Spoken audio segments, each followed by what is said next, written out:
हैं और जो आगे बचा हुआ है न्यायपालिका और अन्य लोकतंत्र को खत्म करके ये अपने कब्जे में लेना चाहते हैं, फिर राजा का बेटा राजा ही बनाना चाहते हैं। इसलिए इन्होंने 25% तो देश को बेच दिया है और बाकी के आगे ये 75% देश को बेचना चाहते हैं। अभी आप लोगों को, हाँ भाई, आप लोगों को ये सोचना है कि ये लोग हम इनके बहकाए में आ गए तो हमारा सर्वनाश हो जाएगा। आपको मेरा कहने का मतलब ये है कि अब आप लोग चुनाव में, लोकसभा और विधानसभा के चुनाव में मात्र 7 महीने बाकी रह गए हैं। आप लोग अपने अपने सेक्टर में, अपने अपने पोलिंग बूथ पर जा जाकर लोगों को तैयार करोगे। इतनी बात मेरी समझ में, जिन लोगों के समझ में आ गई है वो जरा हाथ उठा करके बताएं। इतने लोगों को समझ में आ गई मेरी बात, हिंदी आ गई समझ में, फिर तो मैं संतुष्ट हूँ।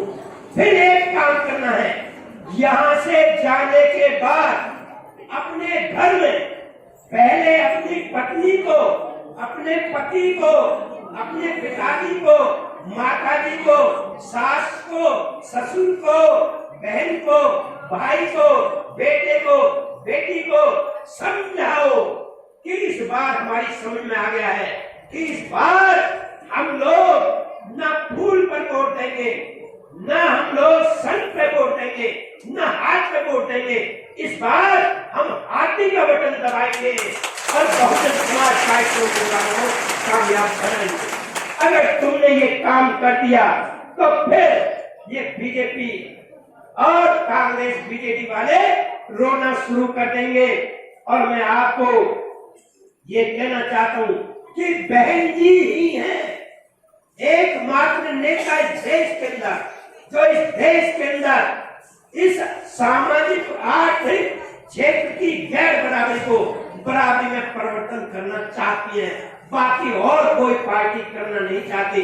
इसलिए इस बार हमें इस देश के प्रधानमंत्री बहन कुमारी मायावती जी को बनाना है और उड़ीसा प्रदेश में अपनी सरकार बनानी है, बैलेंस पावर बनाना है।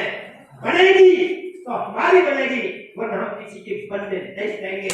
ये हमारा लक्ष्य है। इसलिए आप लोग आज से ही पड़ोस में जा करके लोगों को तैयार करो।